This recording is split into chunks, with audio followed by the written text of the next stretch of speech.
Hey, Boston. After just talking with Doug, it sounds like Isaac Seumalo will be back for you guys this Sunday. You guys have had 8 different offensive line combinations in 9 games so far this season. What's it going to mean to start getting those veteran guys back and hopefully creating some consistency in the run game as well? It's good seeing those guys back. Obviously because of their talent. And I talked about it a couple recently or whenever it was, but big time kudos to Coach Stoutland and how he's been dealing with the situation. Injuries. You can't control them. And so in this league, it's adapt and do the best that you can to go out there and produce on the field. So with all the injuries that have happened, he's done a great job with putting the guys in position and teaching them, coaching them up. We all spend time together and being able to see him coach the guys up. You can definitely tell it's a guy that's passionate about his job. So getting Isaac back is great. He's gone through injuries and everything like that. So I'm just happy that he's going to be able to come out here and play the game that he loves. So it's going to be cool to see him out there. Rube and then Rob Kessner. Hey, Boston, how's it going? In the games that you're playing with Miles, not the games he's out, but the games that you're both dressed out for, how tricky is it to kind of play your role as far as you don't know when you're going to be in there? I think you had 3 carries. Obviously, you had a 56-yard touchdown. Has that taken some getting used to? Does it come naturally to you? How do you handle that? I think it's just about your preparation throughout the week. You know what I mean? You never really know what can happen throughout the course of the week, especially with the circumstances now with COVID and everything. So I think that it comes down to your preparation, and Deuce has done a great job each week preparing us to go out there and perform. So we don't really know what's going to happen, but we know that when our number's called, our job is to go out there and perform. So, that's what we focus on. Robin and John McMullen. Hey, Boston. You mentioned the COVID situation. Beginning tomorrow, the league goes into its intensive protocol. How does that impact you? Obviously, we know about the virtual meetings. We heard you guys talk about that a lot last week. But like time in the weight room, time in the NovaCare facility in general for treatment and things of that nature, is that impacted? And how does that impact what you guys are asked to do as professional football players? Yeah, there are some changes in the schedule here and there. Obviously, with we're only allowed a certain amount of players in the facilities at a time.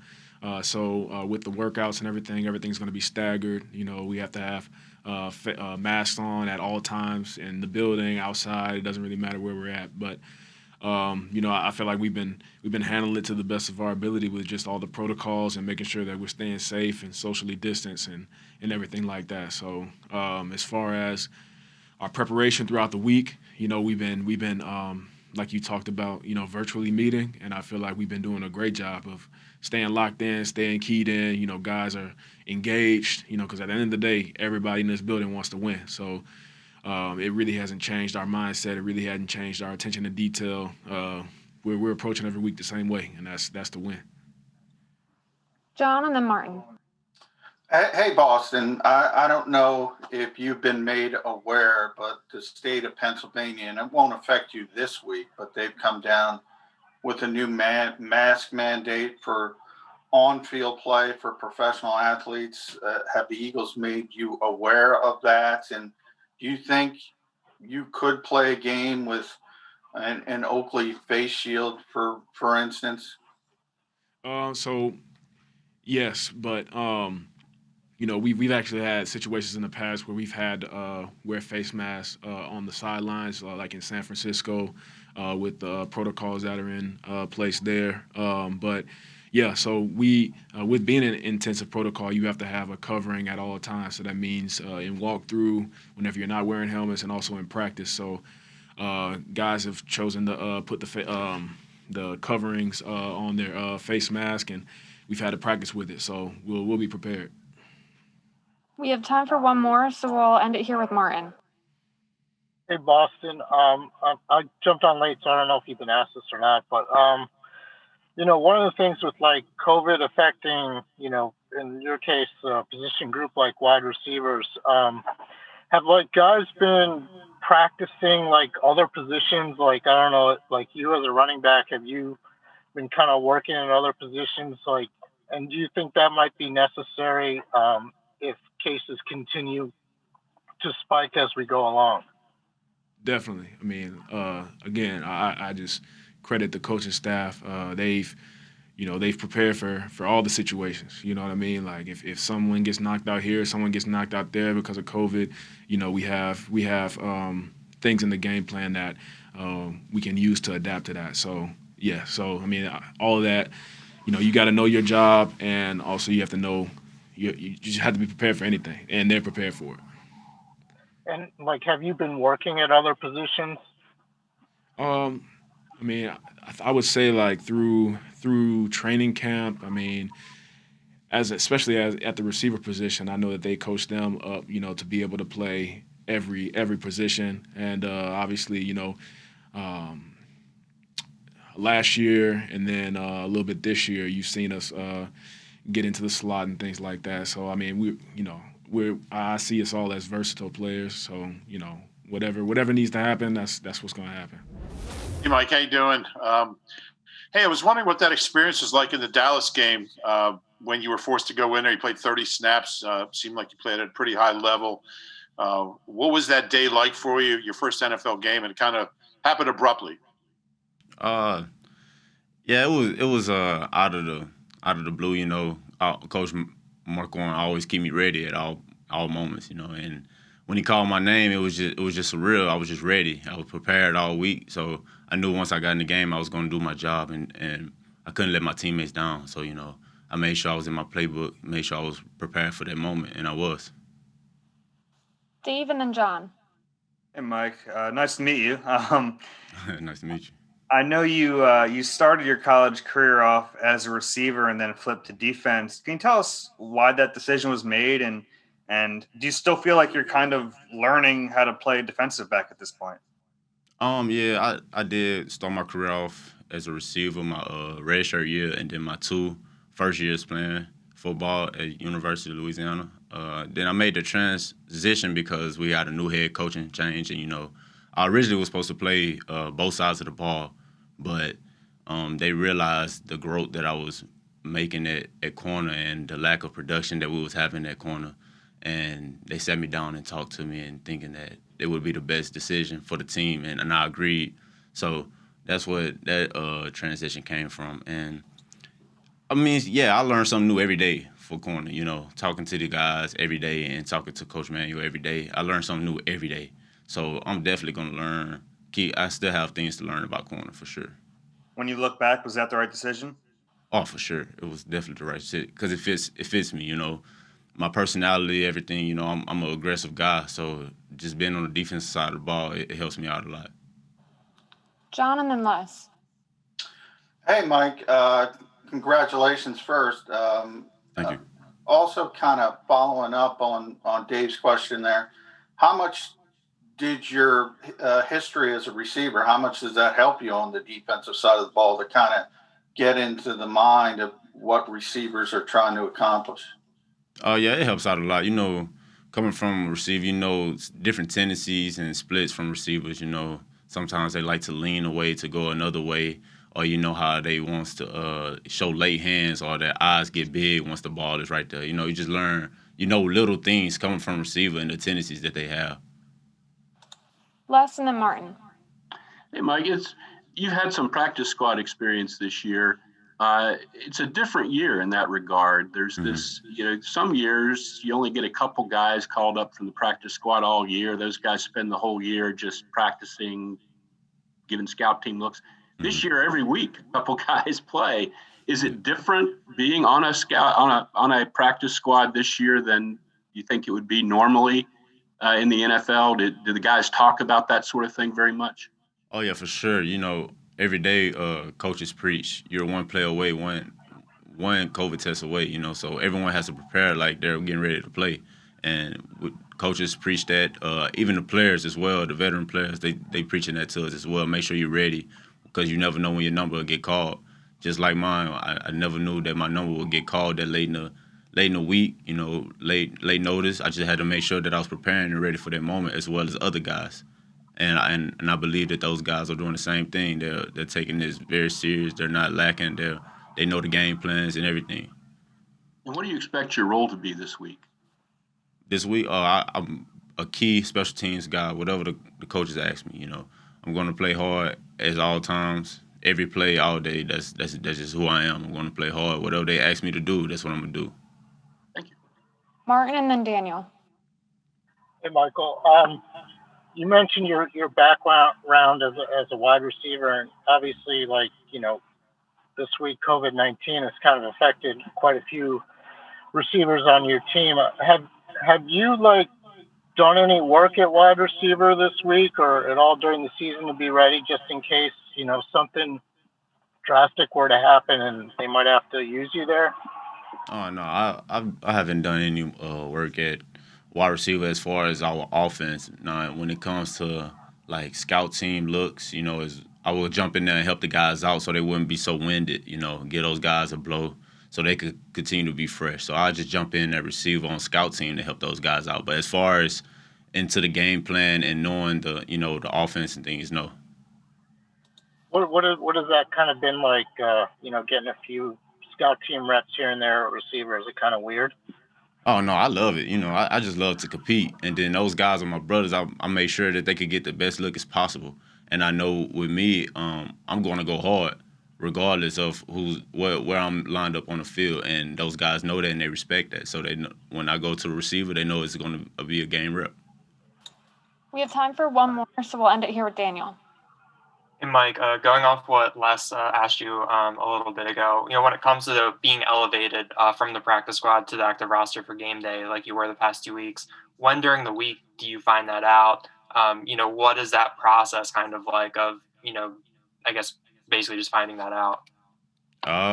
So the first time when I found out, like I said, I found out the last day of practice, so you just have to, like I would previously say, you just have to prepare and be ready because you never know when you could get called up. The last game, I kind of knew a little bit earlier in the week, but it still wasn't for sure. So you just have to know everything. You got to be ready. Special teams game plan as well. You just got to be locked in all times. Hey Dallas, you obviously got to play with Andrew Zendejo last year, and I was just curious. Playing with a guy in practice and kind of getting a feel for their game, does that help you when you face them in an actual game as opposed to watching tape? Yeah, it's definitely beneficial having seen him before, been guarded by him in practice and whatnot. He's a great player. He can do a lot of things. He's not afraid of contact, that's for sure. You got to always kind of have know where he is because he likes to smack you. But, no, it definitely helps. Little things that you learn from him, he taught you, and you can definitely go and use it against him. We'll go Dave Zangaro and then Les Bowen. You guys had Zach back at practice this week. How'd he look? It was great getting Zach back out there. It's been a while since I saw him besides in the training room, so seeing him on the field is always it's just great joy. Excited to get him back. It's always a good thing to have 8-6 on the field. And then Jamie Apodi. Hey, Dallas. So in some situations, you're sort of a quasi-offensive lineman. How important is it to settle down a little bit with that group and not have a different starting group every week as you've had pretty much for the last couple months? Do you see that happening soon, and do you see that being beneficial? Yeah, for sure. The more time you can have the people that are going to be playing the game in the field, getting the calls together, getting the mate blocks together, just kind of gelling together, you kind of know what the guy next to you is going to do rather than having a different position there or a different person there every week. It definitely makes it a lot tougher. So when we get everybody back and everybody, starts to play, I think it'll really help us out a lot. Jamie and then Martin Frank. Kind of along those lines, Dallas. It was announced that the Browns won't have Miles Garrett for the game. How does that affect things?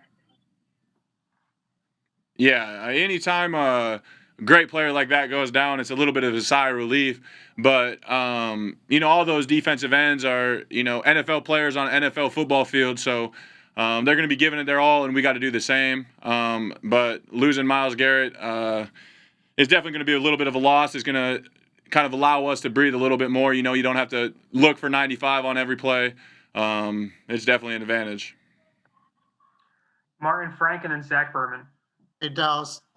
This is a little off topic, but with Thanksgiving coming up next week, we were asking Avante like kind of what your plans were, and he said obviously with COVID, you know, you're probably going to be pretty quiet, just make some noodles or something. And he also said you're not a very good cook. Just kind of like what your plans are, and you know how it's changed because of COVID. Yeah, it's definitely different. We're not going to have the family out here cooking the meals like we have in the past. You know, he can make ramen noodles pretty well. That's his extent of cooking. I heard he made fun of my steak. I got a new Traeger. You know, it was my first time trying it out. You know, it was a little bit kind of like jerky. Tasted good. Didn't look as good as it probably should have. But, you know, I'm sure somebody's going to have some pre-cooked turkeys that we can buy, or maybe a pumpkin pie or something that's already made, so we don't have to be doing that. So Zach Berman and then John McMullen. Hey, Dallas, another kind of lighthearted question here is that you guys have been doing the virtual meetings now for a few months. You picked it up again a few weeks ago. Have there been any funny stories from teammates or like backdrops you've noticed, or guys who forget to mute it or don't know how to turn it on, things like that? You know, there hasn't been too many great things like that. You know, everybody likes to make sure they're muted.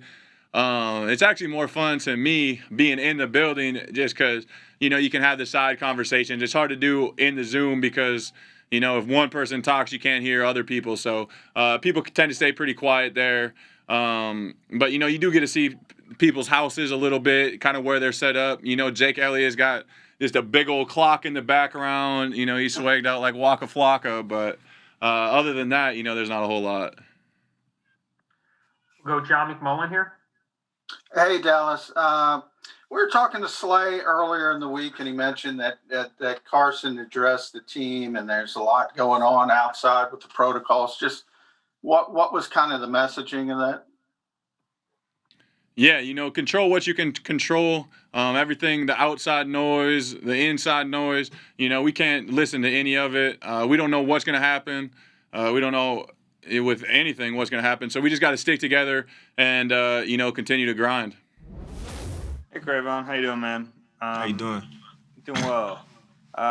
Mike Jacquet, you've been teammates with him for a while now. What have been your impressions of him so far?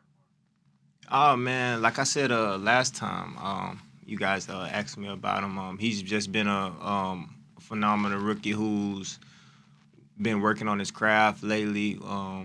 And also when his numbers been called, he's been able to go into the game and execute for us, you know, next man up mentality whenever that occurs. And he's just been improving week in and week out for us. We'll go E.J. Smith and then Al Thompson. Hey, Cre'Von. So there's a chance you guys might have to wear those Oakley face shields or even masks during games. I know you've been wearing them the last couple of weeks in practice. What are they like? You know, what's the experience like wearing them? Oh, I didn't even know we was gonna have to wear it for the game. But just wearing them out at practice, is definitely a little different. It's definitely a little weird, but you know, it's protocol and we gotta follow them. And if that's gonna keep us safe, and we gotta do what's gonna keep us safe as individuals and everybody on this team and this organization. Gotta do what we gotta do. Al and then John McMullen. Cre'Von, how much would it mean to your team psychologically to get a win on the road against a good team? Man, it'll mean a lot. It'll mean everything. You know, our slogan is always to go 1-0 each and every week. You know, we proud on that, and we practice like it too as well. So to get a win on the road away against a good team is definitely going to be a big one for this team and this organization. I feel like we just got to go out there, put our best foot forward, and do what we got to do to get that dub. John and then Zach Berman. Hey, Strap. What have you seen from that Cleveland passing game? Obviously, everybody talks about the run first with them, but since they lost OBJ, especially, and how has Jarvis Landry kind of stepped up? He's definitely the guy now. I would say with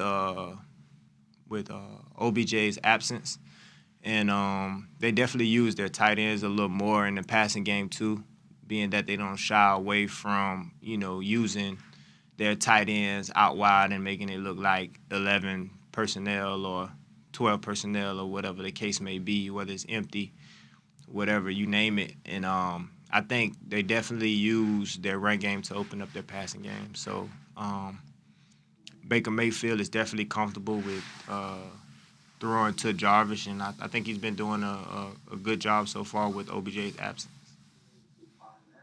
Zach, and then Les Bowen. Hey, Cre'Von, a bit of an off-the-wall question here. You guys have been doing the virtual meetings now since the summer. Who is the best backdrop, and who's the worst with technology? Who's the what? Who is the best backdrop, like behind them in the videos, in the virtuals, like their houses at home? Is there anyone you notice? No, I actually I don't noticed a lot of like I don't notice a lot of things in some of the guys' background as far as like ancient clocks or like ancient pictures on guys' walls in the background and stuff like that. Like Jake Elliott, he got like a special clock in his background on virtual when we on special teams, and for the most part, you can't really see like everybody's whole house. So, I mean, I don't really be in the back trying to look like that though. But just some things that sparked out to me. Thanks. Hey, Scott, the Oakley Shields, obviously we haven't worn them. Tell me a little more about what it's like. Is it harder to breathe? Does it fog up? What is entailed there? It definitely fogs up when you're breathing hard, obviously, and it's just weird just having something right there. Normally we have our mouthpiece dangling, and whether if you're trying to get out a certain type of call, just communication period, and you're tired, it's a lot going on right there on the Shield. So you just once you get comfortable with it and used to it, it's not as bad as you think. Okay. Mike K. Hey, Strap. You guys haven't won a day game this year. You guys, you're undefeated at night. What do you guys have to do to kind of, bring that energy that you guys would with the night game? Does Jake Elliott have to set back his clock, or what do you guys have to do to kind of, bring I guess the same type of energy to this game? Man, we just got to get back to being us. And that's bringing a whole lot of energy, bringing a whole lot of swag to the game, and just winning on all accord. That's defensively, offensively, and special teams, collectively as a whole, as one. Playing for your brother next to you. It's not the first rodeo we've been when our back is against the wall and we got to come out swinging and fighting. It's not the first time. So we done been next man up mentality. We done been through some adversities that we've seen in the past and even this season. We just got to keep laying them bricks and putting them bricks together and putting our best foot forward and go out there and play Eagle football like we know how. Bo Wolf. Strap, just to follow up on the question from before about the Zooms, who is the worst? Is there somebody who can't figure out the technology at all?